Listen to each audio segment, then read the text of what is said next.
We all agree that the Jaguars need to improve their offensive line. Or do we all agree? I don't know, man. A lot of people are sitting there thinking that they like the people they have. We'll talk about that more here on Locked On Jaguars.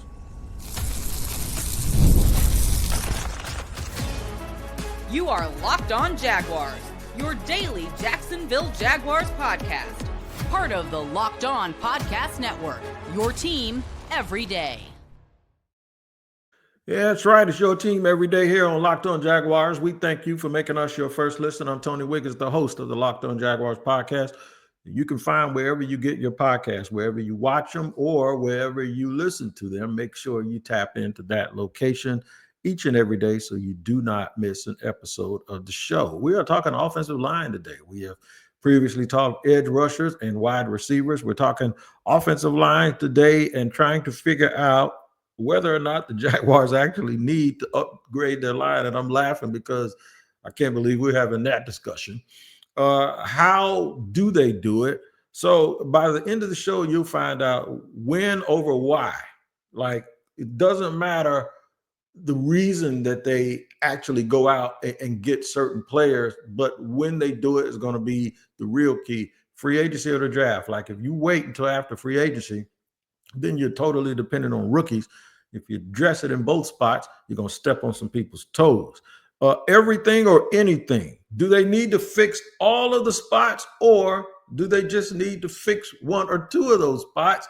There's some people that believe that right tackle is the bigger problem, and I disagree with it, but we're going to talk about why there's a bigger sample size for right tackle than we will of left tackle.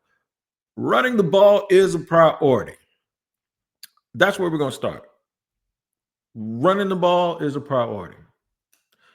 Liam Cohen said that, just in case y'all want to fight me and think that it's all just about Trevor Lawrence. Running the ball is about Trevor Lawrence. Indirectly. Liam Cohen said the first thing they have to do is fix the running game. So since everybody's in love with the coach now, don't get mad at me, get mad at him. Because, and there were actually people that thought I was peacocking, but that ain't what I was doing. But it's just that I have argued with people for 4, sometimes 5 years about the offensive line. By the way, your new EVP, he agrees with me. We've had that discussion several times over the last couple of years. He agreed with me 100%. You're 100% correct. But he had no power at the time, but he does now. And he's a former offensive lineman. So I think that part of it is going to get fixed. Yeah, they need to figure it out, man. So this staff is going to have to come in and they're going to look at the tape. And I know Anthony Campanile said when they watch tape, and I believe Udinsky, the offense coordinator, also said it. He said, we're looking for guys that can help us. We're looking for guys, and what can they do, not necessarily what couldn't they do, because when you do that, you sometimes get into, okay, what were they told to do? What the scheme was is going to be different from yours. Did the players match up with what you're asking? But there's a lot of things that you can get into where guys banged up. We can make excuses. They're not going to make excuses because they have to hit this thing. They have to hit the ground running. So obviously, contractually, there are going to be guys that I think, and this is just my opinion, right? When Trent Baalke re-signed Walker Little, I was just like, well, you could give the new people a chance, but I think at that time, Trent thought he was going to still be here, right? It's no different than if everything had transpired the way it does without Walker Little being under contract, then the new people could come in and say, we need to extend him before free agency. You could have done it then. You could do it like right now, right? Well, whenever the league year opens, like before it's time to let a guy hit free agency. There's a way you can work something out with him. And I think the franchise tag deal is coming up pretty soon and whatever tags, but you've seen dudes in the past get re-signed days before free agency opens. It ain't no big deal. It happens all the time. And that could have happened this time, but it didn't. I think Trent thought he was going to be here based on his conversations with Shad. And initially he was still here as the general manager. So it made a lot of sense. But these people aren't beholding to having to live up to some draft status of a dude that was picked 4 years ago. They do have to be fiscally responsible, and they do have to make sure that, you're not crazy when it comes to money. Anton Harrison is another person that there are some people, one guy in particular, I can't remember his name because I'm not real good with names these days, but Someone says Anton Harrison is getting a pass. Like, why do we want to get rid of Brandon Sheriff when PFF says this and PFF says that? Now, I'll use PFF from a reference point of consistency between conversations, but PFF also doesn't coach and they're not in that building. But I will tell you this. At some point, you have to ask yourself, what do we have to do to get better? Folks are saying that it's right tackle and it's center. Those are the two main things, and that it's not left guard, it's not left tackle, and that we're giving Anton Harrison grace that we should be giving Walker Little. Well, I'll tell you why you have a bigger sample size of Anton Harrison. Because Anton Harrison actually was hurt as a rookie and he played through his injuries. Anton Harrison started from day one, and nobody is trying to replace him at his job in the organization. Walker Little had every reason to be on the field, and they went out and picked Anton Harrison, right? And then it turns out that the assessment of him was he can play left tackle, right tackle, or both guard spots. And we sat here and tried to figure it out the entire time. It wasn't until the trade deadline when they say, okay, we're going to ship Cam Robinson on out of here because we're not going to keep him, that they decided to give Walker Little the job and a contract extension. I just think for me, for you to give a dude a contract extension who just did not just take somebody's job is almost malpractice. Either that or he should have been playing earlier. And maybe that's something that the GM and the coaches disagreed about, right? Which is why you need alignment between your GM and your coach, because here we are. Here we are, and nobody wants to replace anybody. Everybody wants to keep the same lineman except the one that they don't like the most. And I don't think this is a one offensive lineman problem. I really don't. You can take, if you really want to break it down like that, you can. I would bet that I'm more right than wrong about this being just a one offensive lineman problem, or maybe a two offensive lineman problem. Because I just think what I'm trying to think about, I'm thinking about teams that win championships.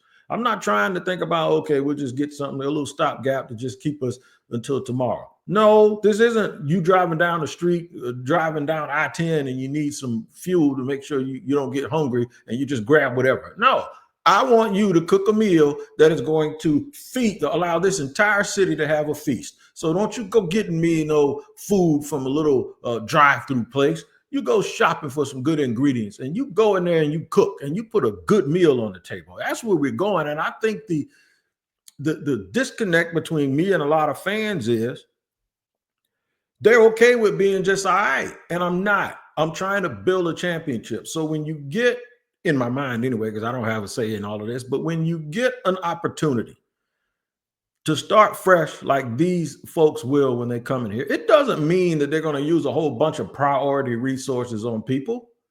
It just means that they're going to get and do a better job of finding people that fit what they want. And they're going to do a better job of coaching. It isn't just a matter of, well, Doug and Press didn't know what they were doing. It isn't just a matter of, well, Trent was bad at drafting. It isn't just a matter of, well, guys just got to be healthy. It is a matter of, I don't care what the reasons were. This is a new day. You got to find solutions and not point out problems. You got to find solutions. They're not good enough up front. It's the first thing that the coach says about what he wants. Now, I will clarify that, and I'm going to do it at the top of the second too, because I think it's very important that we keep that in context. And we'll do that in just a second here on Locked On NFL and Locked On Jaguars.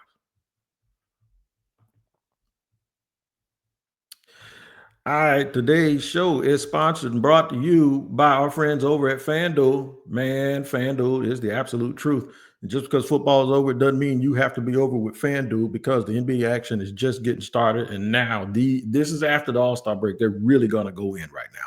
And with FanDuel, you can place live bets throughout the game.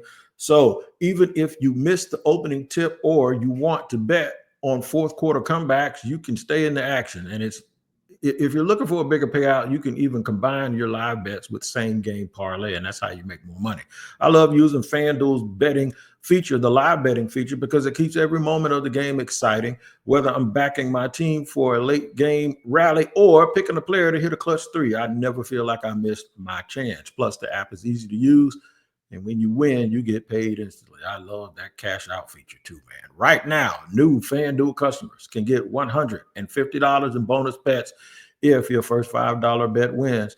Just visit FanDuel.com to join today. That's FanDuel.com for your shot at $150 in bonus bets. Make every moment more with FanDuel, the official sports betting partner of the NBA.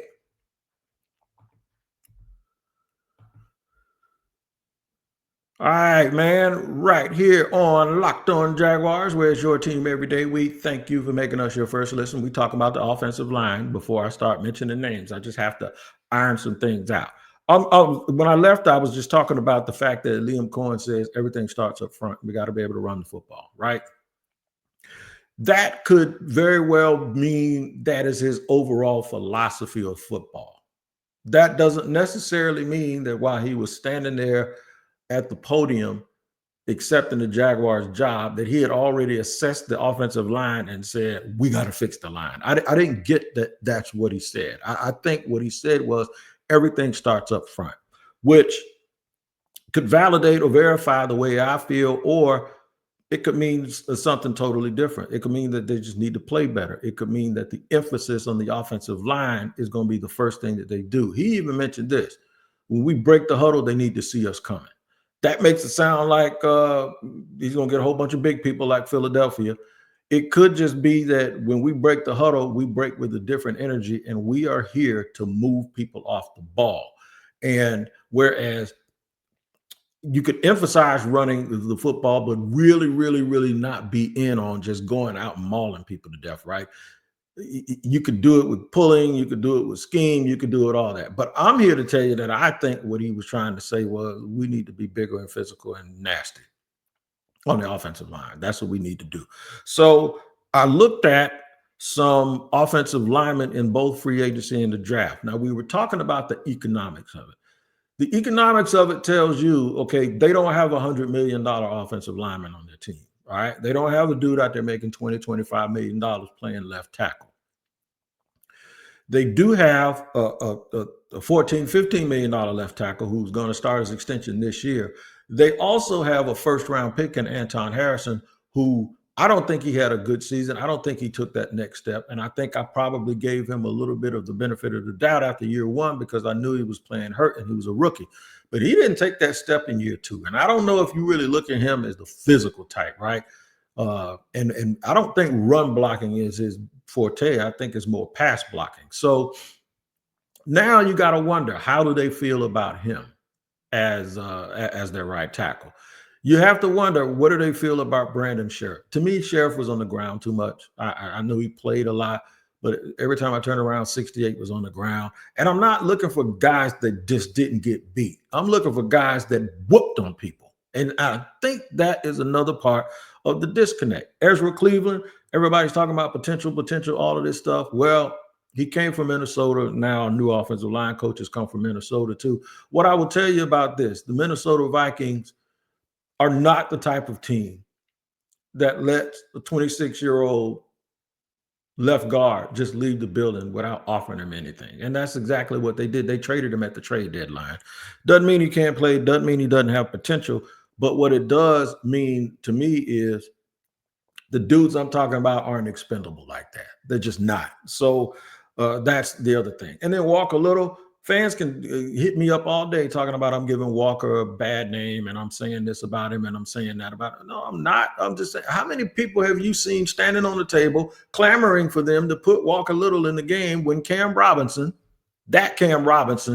was in front of him? They re-signed Cam Robinson. They drafted Anton Harrison and all of these things. So it's not our fault that we feel the way that we feel about Walker Little. And I'm not saying that he's played terrible when he's in the game, but I am saying I've seen some plays even last year once he got the starting job, and I just scratched my head going, that's the same old Walker. See, it's those things that I want us to kind of move towards eradicating out of our line of thinking when it comes to building the offensive line. So what can they do? Can they spend big money on a guard? Sure they can. And I'll tell you who it is. Everybody wants Trey Smith from Kansas City. He ain't had the best game in the Super Bowl, but Trey Smith is obviously the number one guard on the market. I think he's going to cost too much. I think that would give you that $100 million lineman on the line, and it may cost you a whole bunch. Now, is he worth it? Probably. At right guard? Yeah, sure. There's other ways that you can address it. Will Freeze or Fries. I don't know if it's Freeze or Fries, but from Indianapolis. He's another one that's on everybody's list around the National Football League, and he's very, very good at the run. Tevin Jenkins doesn't play enough. He's a very good player at left guard who's going to get a lot of money, and I heard the Bears ain't going to keep him. It'd be interesting to see what happens if Ian Cunningham ends up as the Jaguars GM and how he would feel about that. James Daniels was hurt last year. Good player, kind of a late bloomer, was banged up. Kevin Zeitler's old. Mekhi Becton is a dude that, hey, that might be something you look at. By the way, that's somebody I said that they should have looked at last year when he was just dangling out there and you could get him for a bag of peanuts. And now he's going to want a whole bunch more money. And I heard he might want to play right tackle. See, now that might be an option because if you put him in at right guard, you know what he can do based on what he just did. If he wants to play right tackle, he has the versatility to pop out if Anton Harrison doesn't live up to it. And you don't get him for the same amount of money you have to pay Will Freeze or Fries or Trey Smith or even Tevin Jenkins. You'll probably get him at less. And therefore, having that versatility and maybe replacing another player that you use the priority resource on is the move. Well, what about Patrick McCarry from Baltimore? He ain't a great player. I think he's better than the dude you have playing left guard right now. But the thing is with him is the versatility aspect of it worth it? I think they're going to re-sign Ronnie Stanley. They're going to spend all of their money on Ronnie Stanley. Ronnie Stanley is the #1 free agent out there for Baltimore. Garrett Bowles got re-signed. Guess who's number 3? It's Cam Robinson, right? Number 4 would have been Walker Little, but Walker Little got re-signed. I think the Jaguars are going to obviously stick with Walker Little at left tackle. The question is if that happens, then where does it leave you in terms of trying to actually fix something? You can't just assume that coaching and scheme is going to fix all of this stuff up and motivation, right? So as I go through these lists, I'm thinking like the only player that I can imagine that they would try to fix in free agency before we even get to the draft is the center. And that's the spot that everybody wanted them to fix last year. Well, there's a good center out there who is a hell of a run blocker. His name is Drew Dahlman from the Atlanta Falcons. Could they break the bank and give a $50 million contract to Drew Dahlman? He's 6'3", 300, but he can get it done. So that would mean Mitch Morse would be out. He's not the long-term answer anyway. I think he only has another year left on his contract, and then you could go and grab yourself Drew Dahlman, right? I think that would be a move that would make everybody happy and would at the very least improve the Jaguars until it's time to get into the draft. We'll mention the draft real quick. The jury is now out on whether or not teams view Will Campbell as a tackle or as a guard. I don't know what the Jaguars think. I don't know what anybody else thinks. If he's a versatile piece that you can take and say, okay, at number 5, we're going to take him and we'll start him at right guard, but eventually he'll be able to play tackle, and maybe they can move Walker a little over if Anton doesn't work out. Or is it just get a body into the room and just make competition? Competition will create the starters. But that's a high draft pick to take on a guy when you don't know what the absolute plan is going to be. Josh Simmons is a kid who was hurt last year at Ohio State. Really, really good player. I like him, but I wouldn't do it. Kelvin Banks, if you're not sold on, I think Kelvin Banks is the dude that is probably the most ready to come in and play a big role in the change in the offensive line. That's just my opinion.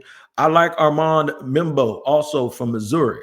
He's just like 6'3.5", man, and they got him listed at tackle, but I think he can also play guard. He weighs 325 pounds. Everybody's favorite player, the Jackson Powers Johnson of this year is a kid I talked to at the Senior Bowl named Gray Zabel from North Dakota State. He is top tier, man. He is really, really good, and he showed that he belonged at the Senior Bowl. The question I have for everyone is this. Is he the makeup pick for not drafting Graham Barton last year? Because he's a versatile dude that can play both positions. He's about the same size, maybe a little bit bigger than Barton. I don't know how much North Dakota State film or how much real Senior Bowl practice people watch, but people are in love with Gray Zabel, and I think it's because those are the same people that wanted Graham Barton last year, albeit You got Brian Thomas Jr., so you can't do everything. You can't do everything in one draft. It's going to be critical, man, to watch how this goes and watch how these teams move.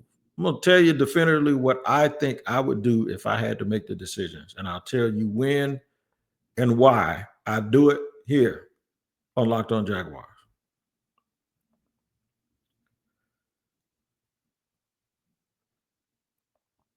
All right, talking offensive line.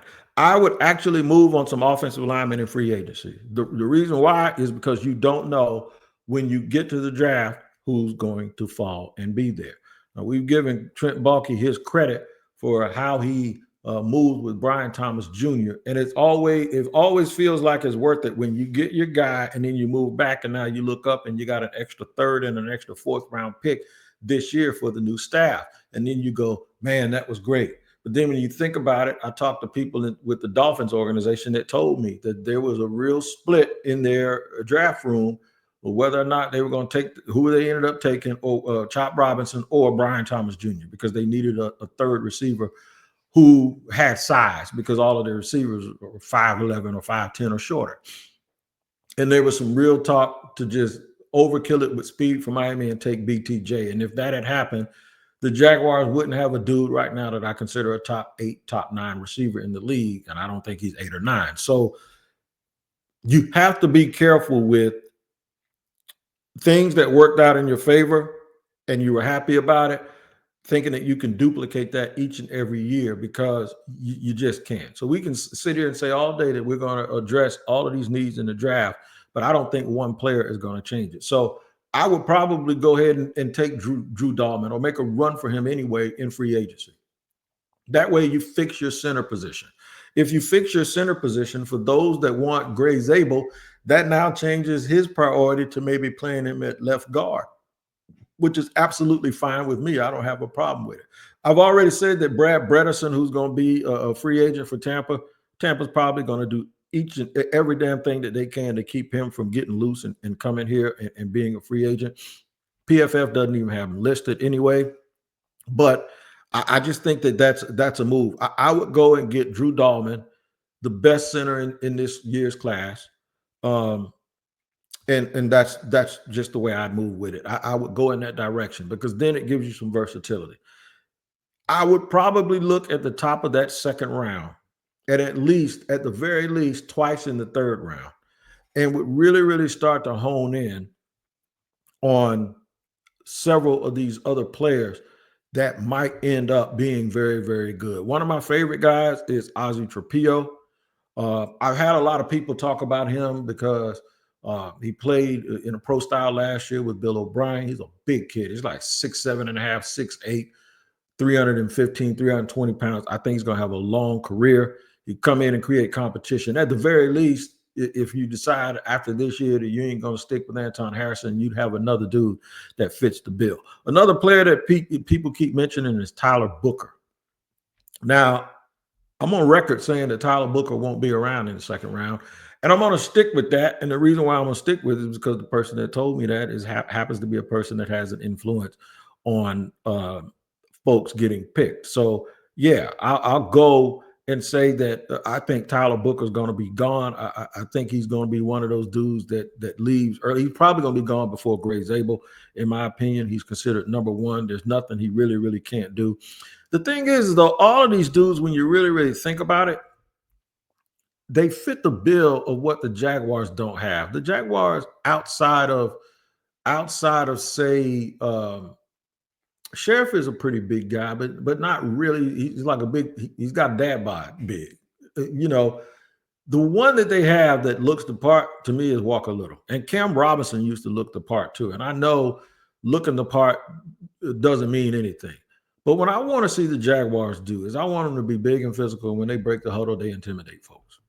And I want them to be able to lean on people. And I want them to have the type of nasty attitude where they just keep popping you in your mouth. I don't understand how people could think that this position group that is so important is set. Or maybe they just need one dude. Or maybe they need one dude and get a center and maybe get a right tackle to push Anton. But other than that, everybody's set. I just don't believe it. I don't believe it. And if you've heard this podcast, I have been saying this for years. So I have no reason to believe that it's just scheme, that it's just coaching, and that it's just attitude. Does that mean that all of the dudes that they have over there need to be gone? No, you can't do that either. You can't purge your whole team in 1 year. But I do think they keep 9 or 10. And I think if you keep 9 or 10, I think you could at least put 4 over there right now in that room, and you got to get some in free agency and some in the draft. You're not going to take 4 rookies. So I go out and maybe get a big time free agent in the center and Drew Dahlman, probably come back and get a depth tackle that you're very familiar with, like Joe Noteboom or somebody like that you're very, very familiar with, that's a veteran. And then I go into that draft and I would be true to my board, and I would go in and get guys that I know that could come in here and compete right away for starting positions, or that we have an upside of development that we really, really like. The Jaguars took a kid from Missouri last year. I never liked him in the draft, and he's like 25 years old right now. And he's got kind of skinny legs, and I don't really care for him very much, right? So I think what you're going to start seeing is a different in the profile of the guys that they picked. If a guy's arms are a little bit too short or he's 6'3", so be it. Trent Baalke got so ingrained into taking guys that were 6'5", 6'6" with long arms. He forgot they actually have to be able to block. They got to be able to block people. They got to be mean. They got to be big and nasty and be able to move people off the ball. So hopefully they get it right, man. I'm looking forward to the Jacksonville Jaguars addressing the offensive line in multiple ways. It's easier than you think it is to talk about it. It's hard to actually imagine having to go and pull it off. I'll tell you what, try it for yourself. Go look at any draft. Make sure you use the same rankings. Move some things around. Try to address all the needs for the Jacksonville Jaguars and see what happens. And remember, when you're doing this, don't just build your team for 2025, because that is not the way that this works. The draft is where you build your team for now and the future, simultaneously. So make sure you take that in consideration when doing your offensive line. Also, while it is the biggest priority, it might not be the thing that they address first. It's just the thing that needs to be addressed the most.